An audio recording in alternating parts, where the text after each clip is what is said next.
অবশেষে টানা ৩ দিন পর রাজধানী সহ দেশের বিভিন্ন স্থানে দেখা মিলল সূর্যের। পৌষের এই তীব্র শীতে সকালে উঁকি দেয় রোদ, সেই সাথে স্বস্তি ফিরে নগর জীবনে। সরকারি ছুটির দিন হয়, অনেকে নরম রোদের ছোঁয়া পেতে বের হয় বন্ধু ও স্বজনদের নিয়ে। এদিকে শীতের দাপট কমায় কর্মচাঞ্চল্য ফিরেছে সাধারণ খেটে খাওয়া মানুষদের। রাজধানীর বিভিন্ন স্থান ঘুরে হুমায়ুন কবিরের ক্যামেরায় আরও জানাচ্ছেন আলাউদ্দিন আল আজাদ।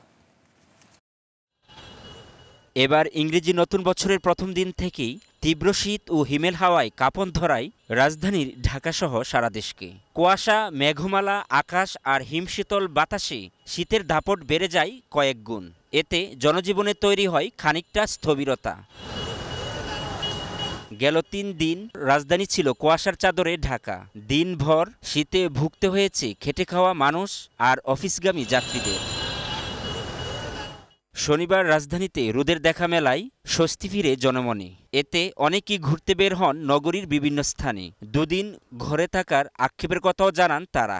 2 দিন কুয়াশা ছিল অনেক, আমরা বের হইতে পারি নাই কুয়াশার জন্য। আজকে রোদ উঠতেছে, আজকে মোটামুটি ওয়েদারটা ভালো, আজকে ভালো লাগতেছে অনেকটাই জনজীবন স্বাভাবিক হয়েছে। অনেক লোকই ঘরে থেকে বের হয়েছে, আমরাও এসেছি এখানে ঘুরতে।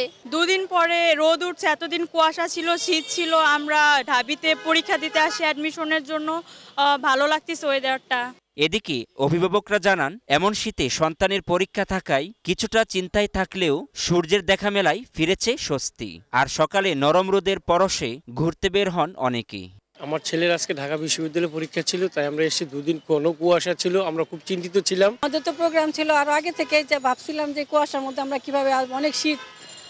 তারপরে সকালে যখন ছাদে গেলাম দেখি রোদ উঠতেছে, খুব খুশি লাগতেছে।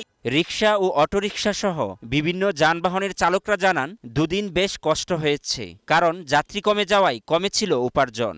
কামাই রুজি করতে পারি না, খুব কষ্ট গেছে। আজকে তো খুব ভালো লাগতেছে, রোদ গেছে। 2 দিন কুয়াশা ছিল, খুবই কষ্টের দিন কাটছে, প্রচুর শীত ছিল।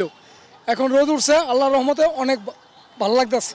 কুয়াশা ভেদ করে ঝলমলে সূর্যের দেখা মেলায় কাজকর্ম আবারও স্বাভাবিক নিয়মে ফিরতে শুরু করেছে। সেই সাথে প্রাণ ফিরে পেয়েছে নগরবাসী।